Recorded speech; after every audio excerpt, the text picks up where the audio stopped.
Okay, good morning everyone. Good morning sir. Morning sir. Good morning बेटा।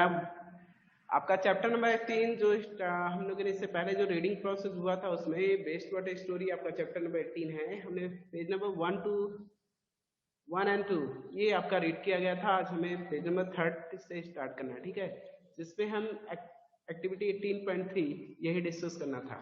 अभी तक जो हमने पढ़ा है उस वेस्ट वाटर यानी वाटर पॉल्यूट क्यों होता है, कैसे क्या होता है वेस्ट वाटर, इसके बारे में हमने जाना था।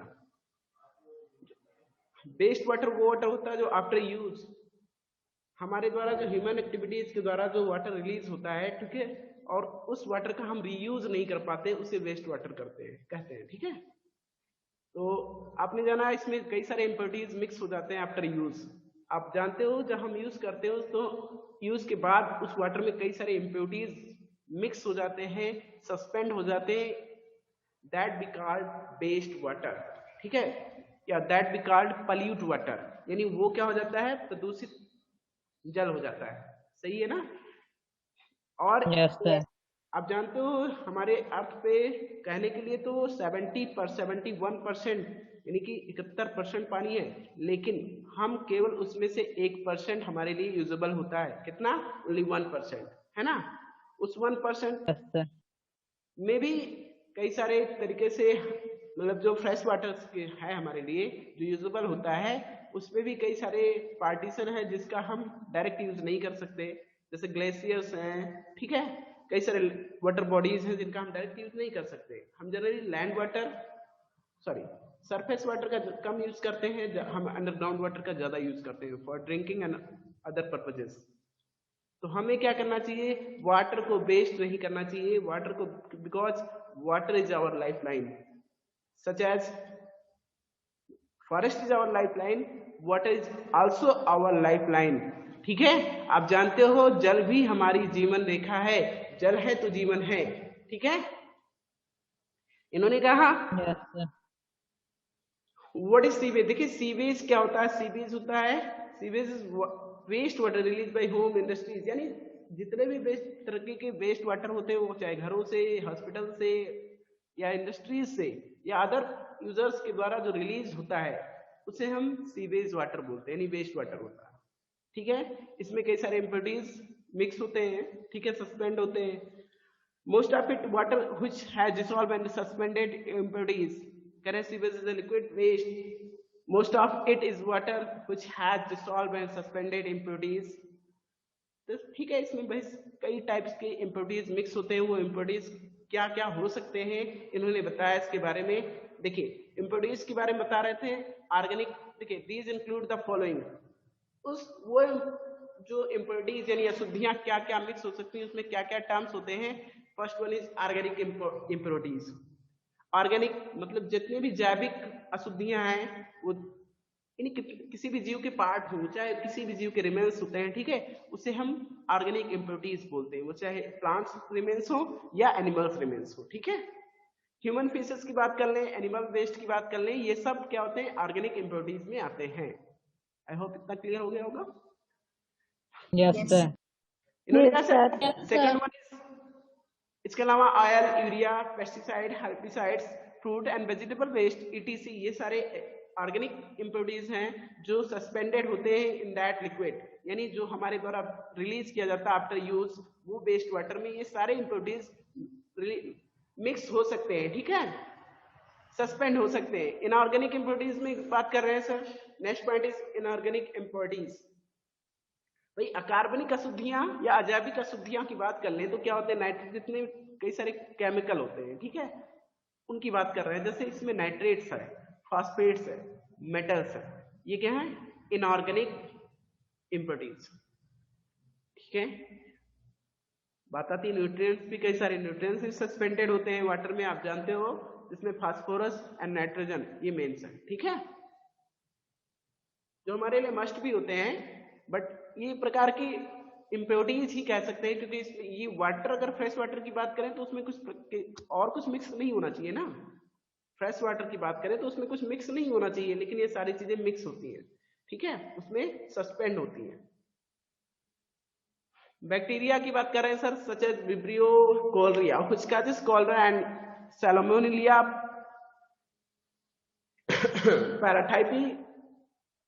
paratyphi which causes typhoid। बेटा बैक्टीरिया भी होते हैं वाटर्स में, कुछ बैक्टीरिया जैसे विब्रियो कॉलरा, इसके वजह से कॉलरा नामक बीमारी होती है, हैजा। ठीक है, हैजा ये किसके कारण होती है? प्रदूषित जल की वजह से होती है, यानी हम पल्यूट वाटर कंटेन करते हैं या गेन करते हैं। ठीक है, तो ऐसे में कॉलरा की बीमारी होने के चांसेस हो जाते हैं। Second one is Salmonella paratyphi, ये एक प्रकार का बैक्टीरिया होता है जिसकी वजह से टाइफाइड होता है, यानी बुखार होता है, टाइफाइड। ठीक है, अदर माइक्रोब्स जो सस्पेंड होते हैं in water such as protozoans which cause dysentery, और भी कुछ विषाणु हो सकते हैं, कुछ और भी सूक्ष्म जीव हो सकते हैं उसमें। इन्होंने बताया प्रोटोजोआ व्हिच कॉजेस डायसेंट्री, यानी दस्त जैसी बीमारी हो जाती है प्रदूषित जल से की वजह से, है ना। यानी कई सारी बीमारियां आप जानते हो, अगर पल्यूट वाटर कंटेन करते हैं, गेन करते हैं, ठीक है, तो उससे कई सारे बीमारियां होने, क्योंकि ये डिजीज काजिंग इम्प्योरिटीज उसमें मिक्स होते हैं। डिजीज काजिंग इम्प्योरिटीज या माइक्रोब्स उसमें क्या होते हैं? सस्पेंड होते हैं, तो इसके वजह से कई सारी बीमारियां हो जाती हैं। ठीक है, तो हमारी प्राथमिकता क्या, हमें क्या सोचना है? हमें कम से कम वाटर को पल्यूट करना है, कम से कम वाटर को वेस्ट करना है, ये हमारी प्राथमिकता है ना। और उसे क्या करना है? उसे ट्रीट करना है हमें फॉर रीयूज। ठीक है, हमें उस वाटर को ट्रीट करना है फॉर रीयूज। हम जो हमारे द्वारा वेस्ट वाटर है, हम उसको कुछ ऐसा सिस्टम लाएंगे कि उसमें से इम्प्योरिटीज को क्या करें? रिमूव कर दें। इम्प्योरिटीज यानी जो अशुद्धियां हैं उसमें घुली हुई या मिली हुई, ठीक है, वो उसमें से निकल जाए, ताकि फिर से उसको हम रीयूज कर सके, नॉट फॉर ड्रिंकिंग लेकिन फॉर अनदर पर्पजेस। ठीक है, देखिए Yes, पीने sir. के लिए ना यूज करें तो ठीक है, कोई जरूरी नहीं कि वही पिया जाए, लेकिन और पर्पजेस के लिए तो यूज कर सकते हैं ना। पीने के लिए इतना पानी हम कहाँ पीते? हमने कल ही बताया था आपको इससे पहले की क्लासेस में कि पीने के लिए हम कितना पानी पी सकते हैं। इतना थोड़ी ना पी जाएंगे कि पानी पीकर खत्म हो जाएगा, पीने से थोड़ी ना खत्म होगा। जो अदर पर्पसेस के लिए यूज करते हैं इन इंडस्ट्रीज और फॉर अदर ह्यूमन एक्टिविटीज, ठीक है, वहां पे ज्यादा वेस्ट होता है। तो ठीक है, वेस्ट मीन्स क्या होता है भाई? वेस्ट मीन्स होता है जो एक रिक्वायरमेंट से एक्सेस यूज हो जाता है, यानी जो जितनी आवश्यकता है उससे ज्यादा जब यूज होता है तो उसे वेस्ट बोलते हैं। यानी जो आपने जितना जरूरत थी उससे ज्यादा यूज करने लगते हो तो वो उसे वेस्ट हो जाता है भाई, उसका कोई मतलब नहीं रह जाता वहां। अब बात आती सर एक्टिविटी में, तो आपका ये देख ही चुके हम लोग, water freshens up an eventful journey, ये भी आपका रेडी कराया गया था। किस तरह से आपने देखा था कि जो शहरों में फ्रेश वाटर की सप्लाई एक पाइपलाइन के द्वारा दी जाती है, और जो सीवेज होता है यानी जो वेस्ट वाटर होता है उसको दूसरे पाइपलाइन के द्वारा क्या किया जाता है? वहां से रिलीज किया जाता है। ठीक है, और ऐसे में उसको क्या Yes, करते sir. हैं? जगह पे इकट्ठा करते हैं उस पानी को, और इकट्ठा करके उसको फिर रीट्रीट किया जाता है, मतलब वो पानी का शुद्धिकरण किया जाता है, और फिर उसको रीयूज के लिए प्रिपेयर कर दिया जाता है। ठीक है, बात आती है एक्टिविटी 18.3 के, इसमें करें study the sewage route in your home school building, do the following, make a line diagram of the sewage route. बेटा सीवेज रूट क्या होता है? जो ड्रेनेज होते हैं, यानी जो नालियां होती है, ठीक है, नालियों के थ्रू जो पानी निकलता है वही तो सीवेज होता है, मतलब वही तो सीवेज होता है आपका लिक्विड Yes, वेस्ट। sir. तो कह रहे make a line diagram of the sewage route, यानी कि आपके घरों से निकलने वाला जो वेस्ट वाटर है या लिक्विड वेस्ट है, ठीक है, वो किस रास्ते से होकर, किस रूट से होकर निकलता है बाहर, इसका एक लाइन डायग्राम ड्रा कीजिए। उसके बाद करें वॉक डाउन द स्ट्रीट और survey the campus to find the number of manholes. ठीक है, ये आपके यहाँ की बात नहीं कर रहे हैं, ये मेनली सिटीज की बात कर रहे हैं। मेन होल्स क्या होता है? जहां पर जाके, ठीक है, जैसे पहले क्या है, छोटी छोटी पाइपलाइन के द्वारा एक एक बिल्डिंग्स के जो सीवेज होते हैं उनको रिलीज करने के लिए पाइपलाइन होती है। वो पाइपलाइन क्या होते हैं? एक रूट, मतलब एक जगह पे जाके एक मेन होल पे जगह जगह बनाए जाते हैं उस सड़कों के नीचे, यानी अंडरग्राउंड होते हैं मेन होल, ठीक है। उसमें क्या होते हैं, वहां पे जाके वो इकट्ठा हो जाते हैं, फिर वो एक बड़ी सी पाइपलाइन से कनेक्टेड होते हैं, बड़ी मोटी पाइपलाइन से। फिर वो क्या करता है, वो सारे जो वेस्ट वाटर अलग अलग रूट से होकर आ रहे थे, उन सबको एक ही डायरेक्शन में ले जाकर सप्लाई मतलब रिलीज करने लगता है, जहां पे ले जाना उसको, है ना, ट्रांसपोर्ट करना है जहां पे ले जाना। बात समझ में आ रही है मेरी? आपने देखा होगा ना, यस सर। शहरों में जगह जगह गड्ढे बनाए जाते हैं और ढक्कन, उस गड्ढों पे ढक्कन रखे, मतलब सड़कों पे रखे होते हैं, वो क्या होते हैं, मेन होल होते हैं। क्या होते हैं? मेन होल, ठीक है। Main whole. किसी के यहाँ दिक्कत होती है सप्लाई यस की, सर। कभी कभी किसी बिल्डिंग में कि वहां से पानी रिलीज नहीं होता है, तो मेन होल से ही उसकी दिक्कत को या मतलब मेंटेनेंस देखा जाता है वहां से, ठीक है, कि वहीं से दिक्कत होगा, वहीं से ब्लॉकेज हो सकता है, क्योंकि सारी पाइपलाइनें वहां पे आके कनेक्टेड होती है, एक पर्टिकुलर एरिया की सारी पाइपलाइनें वहीं आके कनेक्टेड हो रही हैं, वहीं से कनेक्ट होकर एक जनरल एक पर्टिकुलर पाइपलाइन के थ्रू या सिंगल पाइपलाइन के थ्रू फिर वो रिलीज होने लगती है वहां से, ठीक है। तो इसी मेन होल बोलते हैं। Yes sir. कह रहे possible observe open drain and record which living organism are found in and around it. कह रहे अगर संभव हो तो जो ओपन ड्रेन होते हैं, खुली नालियां होती हैं, उनको देखिए या उनको ऑब्जर्व कीजिए, ठीक है। और ये भी जानने की कोशिश कीजिए which living organism are found in and around it, in उसमें और उसके आसपास कौन से जीव उसमें पाए जाते हैं। इन केस देखोगे बहुत सारे उसमें माइक्रोब्स या बहुत सारे इम्प्योरिटीज तो मिलेंगी, साथ साथ कुछ रिमेन्स भी मिलेंगे उसमें, एनिमल्स और प्लांट्स रिमेन्स होंगे। इसके अलावा कुछ इनऑर्गेनिक इम्प्योरिटीज भी, जैसे प्लास्टिक है, तमाम सारे और तमाम सारे इम्प्योरिटीज उसमें मिक्स हो सकते हैं, है ना। इन केस डू नॉट, देखिए, in case you do not have sewerage system in your locality, find out how many sewage is being disposed, find out how many not, find out how sewage is being disposed of। Yes, करें मान लीजिए ऐसी दशा में जब आप, हो सकता है आपके यहाँ ऐसी कोई सिस्टम ना हो सीवेज वाला, ठीक है, तो ऐसे में आप क्या सोचेंगे, क्या कर सकते हैं आपकी, अगर आसपास नाली की दिक्कत है, यानी पानी की निकलने की दिक्कत है, ज्यादा वेस्ट वाटर होता है, उसको क्या किया जा सकता है।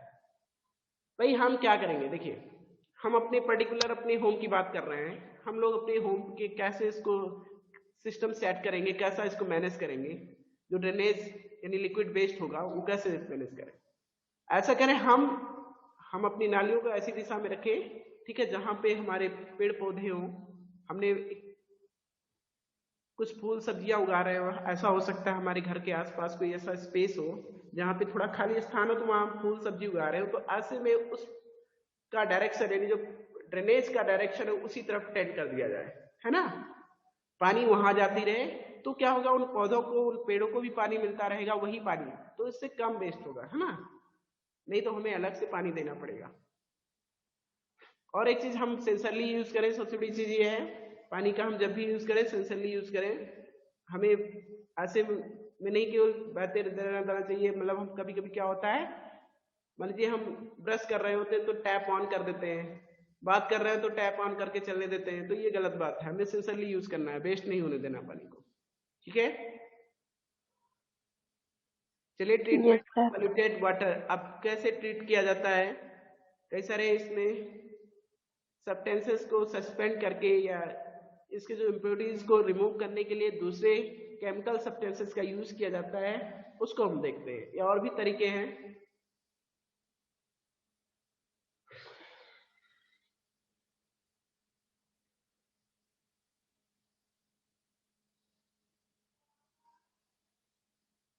इन्होंने कहा एक्टिविटी 18.4 की बात कर लें, divide yourself into groups to perform the activity record observation at each stage, fill a large glass jar.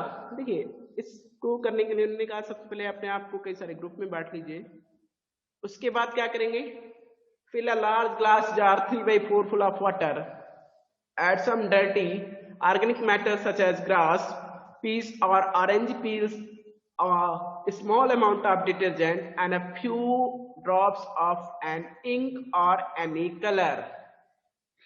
देखिए, एक ग्लास जार लेंगे, उसमें 3/4 फुल कर देंगे उसको विद द वाटर, ठीक है, यानी 3/4 उसमें पानी भर देंगे और क्या करेंगे उसमें कुछ डर्टी ऑर्गेनिक मैटर मिक्स करेंगे, जैसे आप घास की बात कर लो, ऑरेंज पील्स की बात कर लो, यानी कि और भी कुछ हो सकते हैं रिमेन्स, प्लांट रिमेन्स कुछ भी हो सकता है, फ्रूट्स, ठीक है।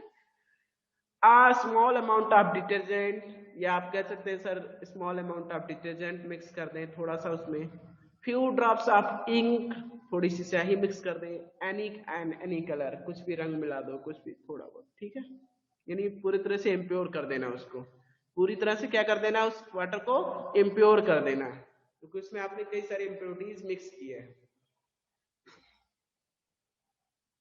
Cap the jar, shake it well and let the mixture stand in the sun for 2 days. भाई क्या करेंगे उस जार पे आप कैप कर दीजिए, उस पे ढक्कन लगा दीजिए, shake it well and let the mixture stand in the sun for 2 days. उस जार को पूरी तरह अच्छे से हिलाकर, ठीक है, उसमें जितनी सारी इम्प्योरिटीज आपने मिक्स किया सही से मिला दीजिए, उसके बाद उस जार को धूप में 2 दिनों के लिए छोड़ दीजिए। After 2 days, shake the mixture and pour a small sample into test tube. Label this test tube before treatment. Sample 1. How does it smell? देखिए 2 दिनों के बाद क्या होता है, आप उसको उसमें से थोड़ा सा एक स्मॉल सैंपल ले लीजिए इनटू अ टेस्ट ट्यूब, यानी एक परख नली में। Label this test tube before treatment sample 1, और उस पर सैंपल 1 लेबल कर दीजिएगा, ठीक है, उस टेस्ट ट्यूब पर sample 1। How does it smell, ये कैसा स्मेल करता है, तो स्मेल कैसी होगी, बैड ही स्मेल होगी, क्योंकि आप देख रहे हो उसमें कई सारे इम्प्योरिटीज आपने मिक्स किया था ना, तो स्मेल कैसी आएगी उसकी, बैड स्मेल आएगी, है ना। अगर आप ऐसा करके चेक करते हो तो आपको देखने पे यही आएगा कि उसकी स्मेल कैसी होगी, बैड होगी, okay. Yes sir.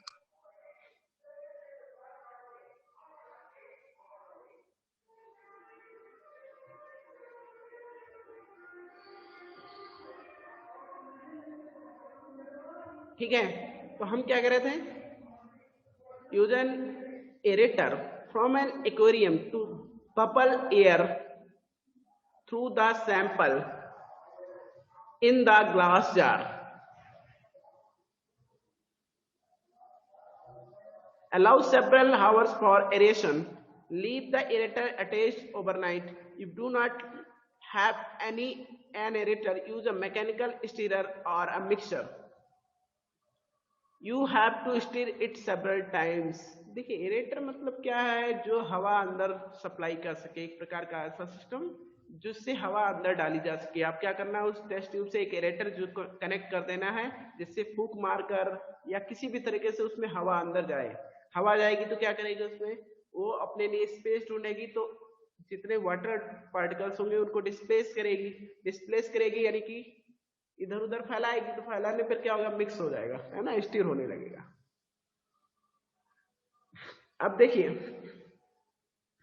Allow several hours for aeration, यानी कुछ घंटों तक एरेशन चलने दीजिए, ठीक है, मिक्स होने दीजिए। Leave the aerator attached overnight, छोड़ दीजिए उस एरेटर को जो आपने उसमें कनेक्ट किया, उसको पूरी रात ऐसे छोड़ दीजिए। If you do not have an aerator, use a mechanical stirrer or a mixer. देखिए अगर आपके पास एरेटर नहीं है तो आप स्टीरर और मिक्सर का यूज कर सकते हैं, यानी उसको कहने का मतलब बहुत अच्छे से मिक्स करना है उस वाटर को, है ना। You may have to stir several times, और आपको क्या करना है, इसको बहुत एक दो बार नहीं, ज्यादा से ज्यादा बार उसको मिक्स करना है, स्टीर करना है, हिलाते रहना। देखते क्या होगा। The next day when aeration is complete, pour another sample into a second test tube, label it as after aeration sample 2। यानी अच्छे से मिक्स करने के बाद उसको क्या करेंगे, उसको भी दूसरे टेस्ट ट्यूब में निकाल लेंगे, उस पर सैंपलिंग करेंगे, सैंपल पे उस पर लेबल क्या करेंगे, मतलब 2 लेबलिंग क्या करेंगे, सैंपल 2। आपने सैंपल 1 पहले लिया था, बाद में सैंपल 2 हो गया। फिर कह रहे हैं fold a piece of filter paper to form a cone. अब क्या करना है, एक फिल्टर पेपर लेना है और उसे कोन शेप में फॉर्म कर लेना है, ठीक है। Wet the paper with the tap water and then insert the cone in a funnel. उसको क्या करना भाई, टैप वाटर से यानी कि किसी भी नल से या किसी भी पानी से उसको गीला कर देना। उसके बाद एक फनल में उसको इंसर्ट कर देना, यानी फनल पे सेट कर देना है। अब क्या करोगे, mount the funnel on a support as you have learn in class 6। बेटा mount the funnel on a support मतलब को टांग देने की बात कर रहे हैं, किसी सपोर्ट के थ्रू किसी स्टैंड पे फिक्स कर देना उस फनल को, ठीक है। Place layers of sand, fine gravel and finally medium gravel in the funnel. देखिए आपको क्या करना, सबसे पहले उसमें कई सारे लेयर्स फॉर्म करना है, किसके, sand, fine gravel and finally medium gravel in the funnel. सबसे पहले उसमें बालू डाल देना, बालू के बाद क्या डालेंगे, फाइन ग्रेवल यानी उससे छोटे थोड़े बड़े से कंकड़ पत्थर है ना, थोड़े बड़े पत्थर उसमें डालेंगे, मतलब महीन पत्थर, नॉट थोड़े बड़े, ठीक है, महीन पत्थर डालेंगे। उसके बाद finally medium gravel in the funnel, उसके बाद उससे थोड़ा बड़े पत्थर उसमें डालेंगे, टुकड़े उसके आते हैं ना पत्थर। An actual filtration plant does not use filter paper, but the sand filter is several meters deep. An actual filtration plant does not use filter paper, but the sand filter is several meters deep. देखिए जो actual filtration plant होता है जहां पे treat किया जाता है pollute water को, वहां की बात कर रहे हैं। वहां पे इस प्रकार का कोई फिल्टर पेपर नहीं यूज किया जाता है, लेकिन हाँ जो वहां पे बालू होती है उसको कई मीटर डीप वहां पे पुट किया जाता है, गहरा रखा जाता है ना, यानी बालू वहां पे बहुत ज्यादा होती है उसकी डेप्थ, ठीक है। तो उसमें फिर पेपर क्या लगाएंगे, पेपर की आवश्यकता नहीं होती। तो आप क्या कर रहे हैं, एक सैंपल बना रहे हैं, उस फिल्ट्रेशन प्लांट का हम एक सैंपल फॉर्म कर रहे हैं, है ना। Pour the remaining irritated liquid through the filter into the beakers. Do not allow the liquid to spill over the filter. भाई आपने फिल्टर प्रिपेयर कर लिया है, शायद यहाँ पे फिगर के थ्रू दिखाया भी गया होगा, यस। फिल्ट्रेशन प्रोसेस यहाँ दिखाया गया है, आप देख पा रहे हो, ये है। इसके अंदर क्या गया, पहले फिल्टर पेपर इंसर्ट किया गया था, उसके बाद बालू को रखा गया, उसके बाद इसमें fine gravels, then medium gravels, okay.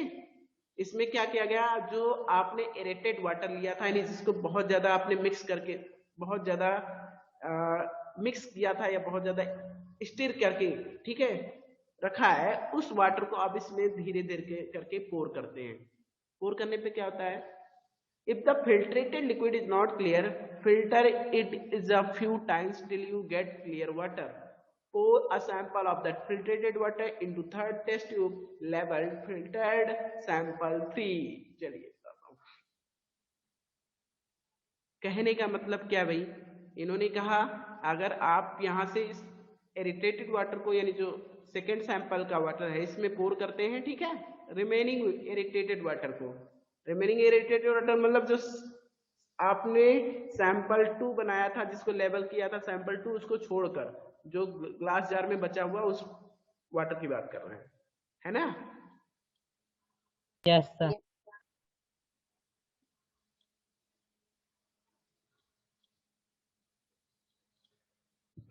चलिए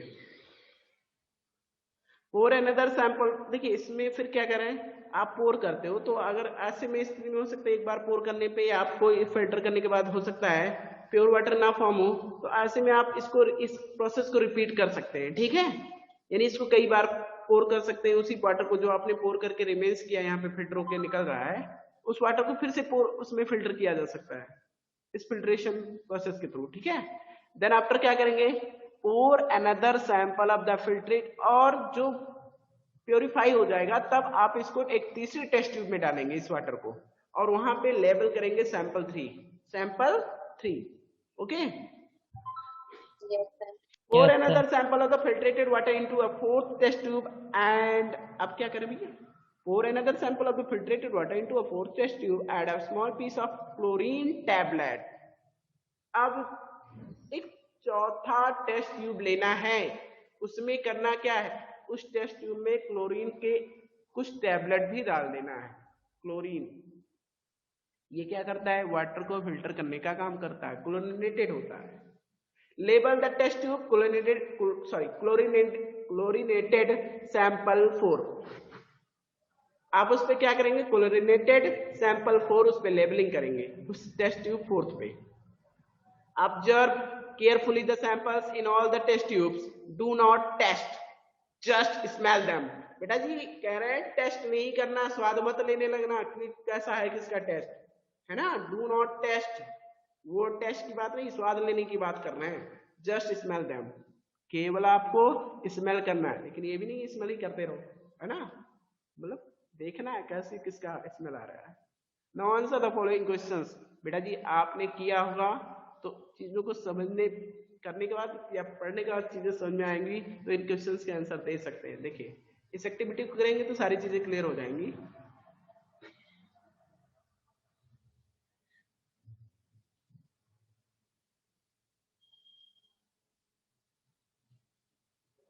What change did you observe in the appearance of the liquid water addition? बेटा जी एक चीज है, पहले आपने जब मिक्स किया तो उसमें कई सारे इम्प्योरिटीज, जिसमें आपने डाइज यानी कई रंग, कुछ ऑर्गेनिक इम्प्योरिटीज भी मिक्स किए थे उसमें, प्लांट रिमेन्स और एनिमल्स रिमेन्स हो सकते हैं, ठीक है, कीड़े मकोड़े, वैसे नहीं में। और आपने क्या मिक्स किया था उसमें, डिटर्जेंट, इनऑर्गेनिक मटेरियल होता है ना। Yes sir. तो ये सारे कॉल कर। करने के बाद आपने उसको लेवल 1 किया था, उस पर लेवल जब सैम्पलिंग किया था उस पर तो लेवल 1 किया था, इन सैंपल 1 था वो। लेकिन एडिशन क्या था, जिसके हमने बहुत ज्यादा स्टीर किया, बहुत ज्यादा मिक्स किया आफ्टर 2 डेज। तो एडिशन के बाद हम क्या देखते हैं कि उसका थोड़ा सा रंग हल्का हुआ होगा, पहले बहुत गहरे रंग का वो इम्प्योरिटीज, सॉरी वो लिक्विड बेस्ड जो था, लिक्विड था वो पहले बहुत गहरे रंग का था। आफ्टर एडिशन कुछ देखेंगे उसका रंग हल्का होगा कुछ, है ना। तो यही इन्होंने पूछा कि वह क्या होता है भाई, एडिशन के बाद कैसे उसकी अपीयरेंस कैसी होती है, लाइट कलर्ड हो जाता है। कैसा हो जाता है, लाइट कलर्ड हो जाता है, अपीयरेंस उसकी कैसी होती है, light colour. Did addition change the odour, क्या उसकी कुछ गंध भी बदलती है कुछ, बिल्कुल थोड़ा बहुत अंतर आएगा उसमें भी। आप एरेशन के थ्रू देखेंगे उसकी स्मेल भी चेंजेस आएंगे कुछ। What was remove by the sand filter, बेटा जी इसमें कह रहे हैं सैंड फिल्टर के द्वारा क्या रिमूव किया गया, जो उसमें ऑर्गेनिक कंपाउंड थे,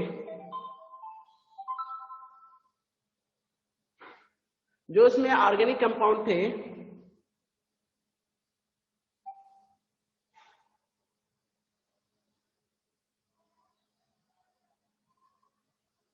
यस बेटा जी did changes change the order, what was remove by the sand filter. बेटा कह रहे हैं what was remove by the sand filter, यानी उस सैंड फिल्टर के द्वारा क्या रिमूव किया गया है, क्या रिमूव किया गया सैंड फिल्टर के द्वारा भाई। ग्रेवल। सैंड फिल्टर के द्वारा ग्रेवल्स हो सकते हैं, मतलब कुछ लार्ज पार्टिकल्स जो इम्प्योरिटीज होंगे। आप कह सकते हो सर इसमें जितने ऑर्गेनिक इम्प्योरिटीज थी वो सब मिक्स रिमूव किए गए हैं। इसके अलावा हाँ, जितने केवल आपका जो इनऑर्गेनिक इम्प्योरिटीज था, केमिकल इम्प्योरिटीज था, वो नहीं रिमूव हो सकता यहाँ से सैंड फिल्टर के द्वारा। बाकी जितने रॉ मटेरियल होंगे उसमें सस्पेंड होंगे या और ऑर्गेनिक इम्प्योरिटीज जो मिक्स होंगे उनको अलग किया जा सकता है। अब बात आती है सर पॉइंट नंबर डी की बात कर लें, did chlorine remove the colour, क्या क्लोरीन से कलर भी हट जाता है, बिल्कुल हट जाता है। क्लोरीन क्या करता है, उसके कलर को, जो इनऑर्गेनिक इम्प्योरिटीज है उसको भी हटा देता है। Did chlorine have an order, chlorine का कोई गंध होता है, नो, क्लोरीन का कोई गंध नहीं होता। Was it worse than that of waste water,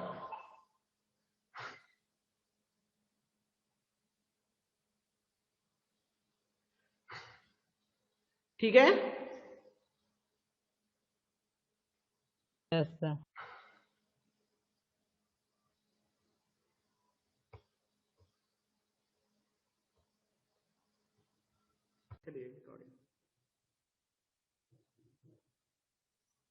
इन्होंने कहा did waste water treatment plant WWTP क्या होता है? वेस्ट वाटर ट्रीटमेंट प्लांट, ये शॉर्ट फॉर्म में WWTP बोला जाता है इसको। इसके बारे में देखते हैं। ये सेम एज होता है, यही ऐसे ही ट्रीटमेंट प्लांट जो होता है सेम एज, जैसे आपने एज ए सैंपल जो प्रिपेयर किया, ठीक है। अब बात करते हैं treatment of waste water involves physical, chemical and biological process which remove physical, chemical and biological matter that contaminates the water, waste water. इसमें सारी तरह से भौतिक, रासायनिक और जैविक क्रियाएं होती हैं और सारे तरीकों से इसमें क्या हो जाता है, जो फिजिकल, केमिकल और बायोलॉजिकल मैटर होते हैं, यानी जो अशुद्धियां घुली होती हैं सबको, यानी जो प्रदूषक मिले होते हैं सबको वेस्ट वाटर से अलग किया जाता है, ठीक है। ये कहाँ होता है? WWTP यानी वेस्ट वाटर ट्रीटमेंट प्लांट में, ठीक है। Yes, sir. करें, waste water is pass through bar screens. देखिए ये जो वेस्ट वाटर है इससे पहले एक बार स्क्रीन से, यानी कि बार स्क्रीन यहाँ पे दिखाया गया जैसा फिगर में, ये क्या होता है? बार स्क्रीन होता है, एक प्रकार की जालीनुमा आकृति होती है। इस जालीनुमा आकृति से पानी को पहले पास कराया जाता है। तो इसमें क्या होती है, जब जालीनुमा आकृति से पास करती है तो उसमें जो लार्ज इम्प्योर मेटल्स होते हैं, सब्सटेंसेस सस्पेंड होते हैं, ठीक है, पार्टिकल्स होते हैं, वो इसी पे क्या करते हैं? फिल्टर हो जाते हैं, इसी से हट जाते हैं, यहीं पे अटक जाते हैं, नीचे नहीं जाने पाते। तो फिर लार्ज ऑब्जेक्ट लाइक, देखिए वो भी बता रहे हैं, large object like rags, sticks, caps, plastic packets, napkins are removed. यहां से जो लार्ज ऑब्जेक्ट होते हैं वो सारे इसमें से निकल जाते हैं इस बार पैनल के थ्रू, ठीक है, बार स्क्रीन के थ्रू। बात आती है सेकेंड पॉइंट की, तो एक प्रकार की इम्प्योरिटीज तो अलग कर लिया गया। अब सेकेंड प्रोसेस में क्या होता है? Water then goes to a grit and sand removal tank. The speed of the incoming wastewater is decreased to allow sand, grit and pebbles to settle down. उसके बाद यहां से पानी को कहां जाने दिया जाता है? To grit and sand removal tank, यानी सैंड रिमूवल टैंक के पास इसको भेजा जाता है। देन कह रहे हैं the speed of the incoming waste water is decrease. और एक चीज प्रोसेस क्या करते हैं, जो वेस्ट वाटर का जो स्पीड होता है उसको थोड़ा कम कर दिया जाता है। क्यों कम कर दिया? To allow sand, grit and pebbles to settle down, यानी इसकी गति को इसलिए धीरे धीरे कर दिया जाता है ताकि जो पानी की जो अशुद्धियां यानी फाइन पार्टिकल्स जो उसमें सस्पेंड होती हैं वो धीरे धीरे सेटल डाउन हो जाए, बैठ जाए नीचे, ठीक है। पॉइंट नंबर थर्ड की बात करें, the water is then allowed to settle in a large tank which is sloped towards the middle. उसके बाद इनको क्या किया जाता है? आगे की तरफ अलाउ किया जाता है जाने के लिए, to settle in a large tank, एक बड़े टैंक में जाने के लिए, which is sloped towards the middle. जो बीच में क्या होता है? स्लोप होता है, उस टैंक के बीच में स्लोप यानी ढाल होता है। भाई solid like pieces settled at the bottom and are removed with, यहां पे दिखाया गया भी है, ठीक है, वाटर क्लेरिफायर। आफ्टर देखिए इसमें a scraper, this is slugs and bottom are remove with a scraper, this is the slugs. A skimmer remove the floatable solids like oil. एक चीज सो आज के लिए क्लास ओवर करते हैं, ठीक है, बिकॉज टाइम ओवर हो गया है। तो नेक्स्ट डे जो इसके रिमेनिंग पॉइंट्स होंगे वो क्लियर किए जाएंगे, ठीक है। आई होप, मुझे लग रहा है इसके 1, 2 और 3 पेजेस रिमेन्स है जो नेक्स्ट क्लियर कर दिए जाएंगे, ठीक है। Goodbye everyone. Yes. Goodbye, sir. बेटा Goodbye, sir. बेटा